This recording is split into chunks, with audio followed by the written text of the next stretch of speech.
Hey, it's your man, it's your friend, it's your brother Cordell Glass, and reading the Bible is vital. Thank you so much for taking the time to check out this video today, where we're going to read and maybe discuss a little bit of 1 Kings chapter 14. I'm going to read from the New Living Translation today, and here we go. Ahijah's prophecy against Jeroboam. Verse 1. At that time, Jeroboam's son Abijah became very sick. So Jeroboam told his wife, "Disguise yourself so that no one will recognize you as my wife. Then go to the prophet Ahijah at Shiloh, the man who told me I would become king. Take him a gift of 10 loaves of bread, some cakes, and a jar of honey, and ask him what will happen to the boy." I'm assuming that the 10 loaves of bread were to represent the 10 tribes that, if we go back to, I believe I want to say 1 Kings chapter 12. I'm pretty sure it's chapter 12 where he received the prophetic word. It could be 11 where he received the prophetic word. Jeroboam received the prophetic word from Ahijah that he would become king and that he would be king over 10 of the tribes that once belonged to King Solomon, and would be stripped from the kingship, the kingdom of Rehoboam, whom was Solomon's son. So here we are in verse 4. So Jeroboam's wife went to Ahijah's home at Shiloh. He was an old man now and could no longer see. It's funny because what was the point of disguising herself if he was an old man that can no longer see? Maybe they didn't know that he could be seen. That he didn't have the ability to see anymore, or maybe they didn't want others to see who was going into Ahijah's living quarters. So verse 5. But the Lord had told Ahijah, Jeroboam's wife will come here, pretending to be someone else. She will ask you about her son, for he is very sick. Give her the answer I give you. That's all we got to do when we are releasing a prophetic word.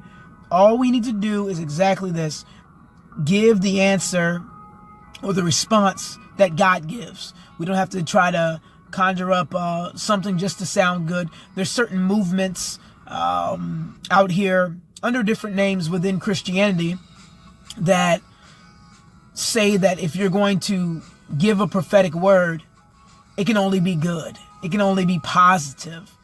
But as we're getting ready to see here, every prophetic word that comes forth is not always positive.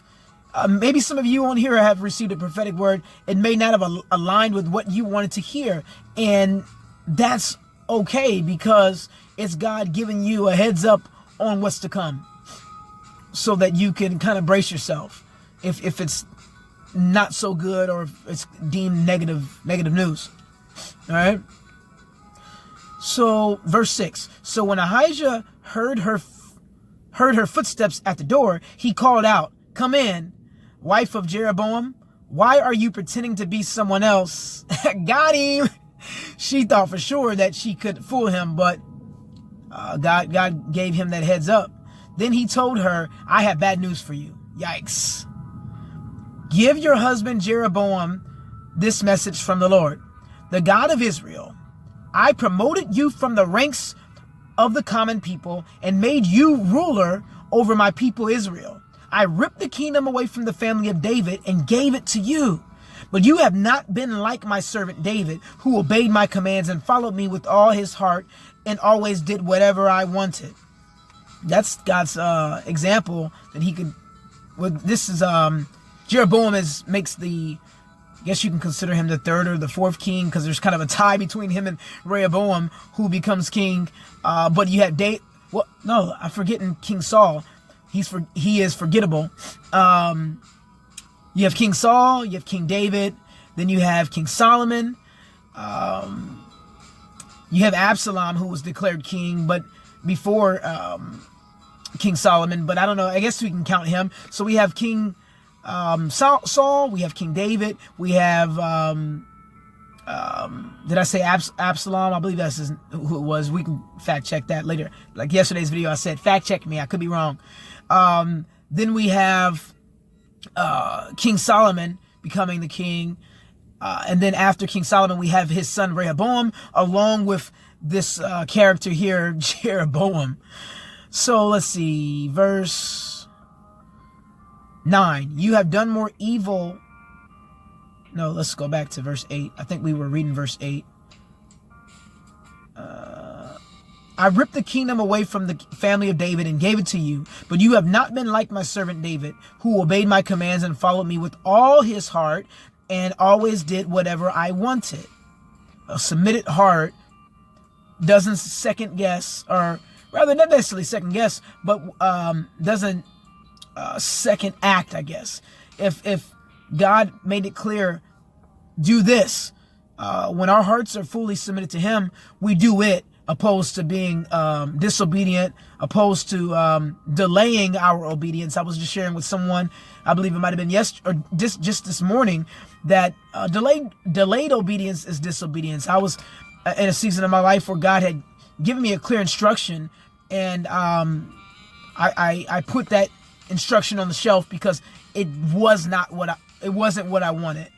I felt like that God had made a promise to me, and but then he wanted to take it away, similar to how Abraham did with, how God did with Abraham concerning Isaac, instructing Abraham to take Isaac up to the mountain, I believe it was Mount Moriah, to sacrifice him. And obviously we know the story. Some of us may know the story. He did not have to sacrifice Isaac. God put a ram in the bush. He made a way. Where there didn't appear to be a way, he made a way so that Abraham could continue to hold on to the promise that God gave him, the literal promise that God gave him in the form of Isaac. All right. Verse 9 says, you have done more evil than all who lived before you. You have made other gods for yourself and have made me furious with your gold calves. It's funny because those golden calves are like making gods, but God was like, I need to single this thing out. He's probably going back and thinking about the situation in Exodus 32, where, I believe it's Exodus 32, where Aaron and the others made the Israelites made that golden calf and began to worship it, while Moses went up to Mount Sinai to commune with God and receive the Ten Commandments. So that struck a nerve with Yahweh here concerning these gold calves. And since you have turned your back on me, I will bring disaster on your dynasty and will destroy every one of your male descendants, slave and free alike, anywhere in Israel. I will burn up your royal dynasty as one burns up trash until it is all gone. Our disobedience destroys the promise of God. I said in previous videos that if you will, this is God speaking, if you will, then I will. God, there's always this stipulation. And Jeroboam had received this kingdom, this dynasty, but it was swept up under his feet. It was being burnt up like trash until it's all gone.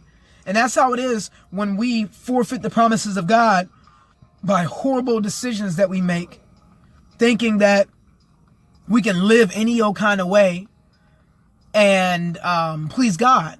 No, there's standards. Being a Christian, there's standards. There's things that, especially with understanding that where much is given, much is required.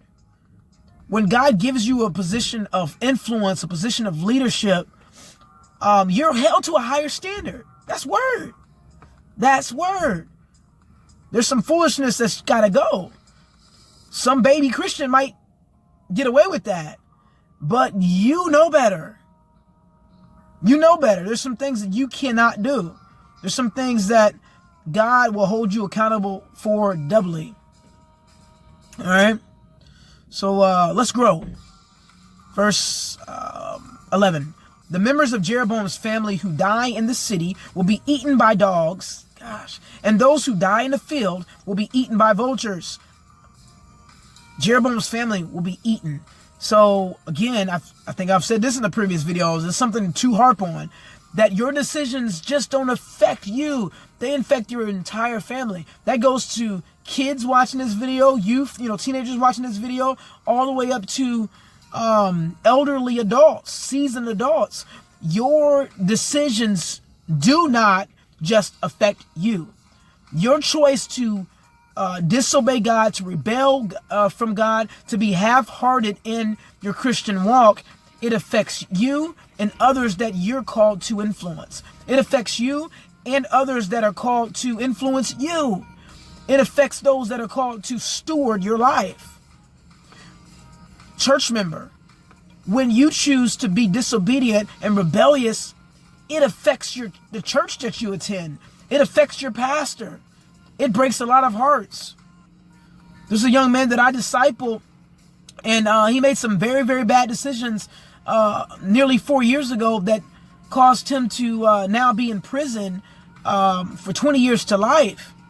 His decisions didn't only affect him going to prison, it affected a life being taken. It affected an entire family, the young lady's family that was murdered. It affected his family's life, and then it's people such as myself who was his friend and his discipler. So please understand, ma'am, please understand, sir, that your decisions are infectious. Your decisions reap positive or negative consequences on many people that are around you directly and indirectly. All right. Verse 12. Then Ahijah said to Jeroboam's wife, "Go on home, and when you enter the city, the child will die. All Israel will mourn for him and bury him. He is the only member of your family who will have a proper burial, for this child is the only good thing that the Lord, the God of Israel, sees in the entire family of Jeroboam." Wow. I wonder, I'm not sure why, but I really wonder why God saw favor upon the life of Abijah, yet not all of the other family members. It's probably because death was at his door anyway, so he couldn't have been around to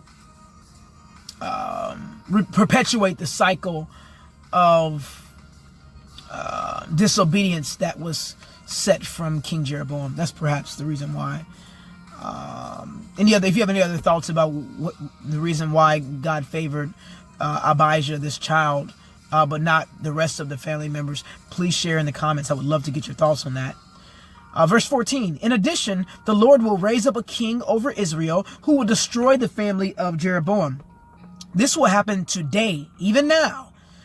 Then the Lord will shake Israel like a reed whipped about in a stream. He will uproot the people of Israel from this good land that he gave their ancestors, and will scatter them beyond the Euphrates River, for they have angered the Lord with the Asherah poles they have set up for worship. He will abandon Israel because Jeroboam sinned and made Israel sin along with him. Perhaps God does abandon Israel. But I was having a conversation with a really good friend of mine, Kendra Latham, earlier today, and we talked about the fact that a lot of people ascribe abandonment over their lives, but in the reality, they're the ones that are doing the abandoning. People talk about church hurt, and maybe there's some valid points to their experience. They may have really been abused and misused by church members and church leadership, and I'm sorry if you're looking at this and that happened to you. However, you running from the church did not fix the situation, because now you're carrying that pain elsewhere, and due to the fact that you experience some level of trauma, some level of abuse, what's going to end up happening is you're going to project that same issue on somebody else in your life, and you're now going to be the one that's going to do the abandoning again, or the abuse again. The cycle has to stop somewhere. Someone has to become mature. Someone has to deal with issues with a level of maturity, with a level of expectation that love can be the foundation, that hope can be the foundation, that joy, which is not circumstantial, can be the foundation. If we're not rooted in those three pillars, then we're bound to wreck shop and create a lot of havoc and put a lot of blame any and everywhere we go, whether that's in our relationships with family, whether that's in our church relationship, whether that's in working relationships, whether it's in friendships or relationships such as like boyfriend and girlfriend, fiancés, or spouses, husband and wives. We have to make sure that we're not projecting our pain onto others and creating habits and cycles of fleeing instead of fighting when it's necessary. All right. So we'll find out later that God does fight for Israel again. Perhaps he did abandon them. Perhaps he did flee from them. His presence did leave them, but it was because of their choice to really, play with the presence of God, play with the promises of God. They chose to be half-hearted instead of all in. All right. There's consequences to that. So Jeroboam's wife returned to Tirzah. This is verse 17. And the child died just as she walked through the door of her home. And all Israel buried him and mourned for him, as the Lord had promised through the prophet Ahijah. The rest of the events in Jeroboam's reign, included all his wars and how he ruled, are recorded in the book of the history of the kings of Israel. Jeroboam reigned in Israel 22 years. When Jeroboam died, his son Nadab became the next king. By the way, Nadab, I did a word search on Nadab, and it's a word that means noble. So we'll find out later about Nadab and find out if his name matches his character. Is he a noble man or not? I'm not sure. We'll be soon to find out. My guess is he's not. So we'll see. Rehoboam rules in Judah. This is verse 21. So just in case you're unaware and want to have an idea of what things look like geographically. So Jeroboam and Nadab, they became kings over northern Israel. All right. And Rehoboam was king over southern Israel, also known as Judah. He was 40, it says here, he was 41 years old when he became king. And he reigned 17 years in Jerusalem, the city the Lord had chosen from all the tribes of Israel as the place to honor his name. Rehoboam's mother was Naamah, an Ammonite woman. During Rehoboam's reign, the people of Judah did what was evil in the Lord's sight. See, here we go again.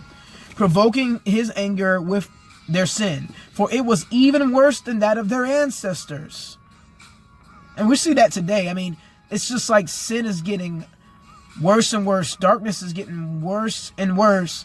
But thank God, because his presence is becoming greater. There's a greater move of God taking place in this season, in this time, more than what people want to propagate, if you will, more than what people want to focus on, because it's so easy to focus on the negative. But the reality is that God, in the midst of all the evil that's taking place in the world, all the pain and the heartache, the disasters that we're seeing in this world, the false representations of Christ going throughout this world, the Antichrist spirit running rampant throughout the world, even then, the Spirit of truth, the Spirit of grace is raising up a standard so that the remnant will rise, that the remnant will roar, and that the remnant will respond to the call of God, that we'll take our rightful place that we will pray, that we will seek his face, that we will continue to make disciples, that we will continue to call out sin, that we'll continue to cry out and herald the gospel, encouraging people, pleading with people to repent so that they can come to Christ and have eternal life. That's what we must do as Christians. Ministers of reconciliation. There needs to be a reconciliation taking place. Amen. So verse 23, for they also built for themselves pagan shrines and set up sacred pillars and Asherah poles on every high hill and under every green tree. Jesus. There were even male and female shrine prostitutes throughout the land. That's the first time I've seen that in the word. I knew there was female prostitutes in the Bible, but I didn't realize there were male prostitutes as well. The people imitated the detestable practices of the pagan nations the Lord had driven from the land ahead of the Israelites. That's why the Lord in Judges told them to destroy, and I believe even in 1 Samuel, told them to destroy all of the pagan nations, because eventually God knew that the Israelites were going to be lured by the lust of the flesh, the pride of the eye, the pride of life. They were going to be influenced to give themselves over to these wicked gods. And it says here, verse 25, in the 5th year of King Rehoboam's reign, King Shishak of Egypt came up and attacked Jerusalem. He ransacked the treasuries of the Lord's temple and the royal palace. He stole everything, including all the gold shields Solomon had made. King Rehoboam later replaced them with bronze shields as substitutes, and he entrusted them to the care of the commanders of the guard who protected the entrance of the royal palace. Whenever the king went to the temple of the Lord, the guards would also take the shields and then return them to the guard room. The rest of the events in Rehoboam's reign and everything he did are recorded in the book of the history of the kings of Judah. There was constant war between Rehoboam and Jeroboam. When Rehoboam died, he was buried among his ancestors in the city of David. His mother, Naamah, an Ammonite woman. Let me see here. His mother, Naamah, an Ammonite woman. Then his son, Abijam, became the next king. So now we have Abijam being king. Now we have, I believe it's Nadab, which means noble, who's now the king as well. So it's going to be very interesting moving into 1 Kings chapter 15. I'm excited about reading the Bible. It's there's so much wisdom, there's so much truth, there's so much warning of what to do and what not to do in the Word. Let's continue to dig in, continue to journey with me. If you're starting here at 1 Kings chapter 14, go back, check out some of the other videos that I've posted, I've shared, and I love you guys. I appreciate you taking the time to check out this video. Please like, please subscribe, and please share. God bless.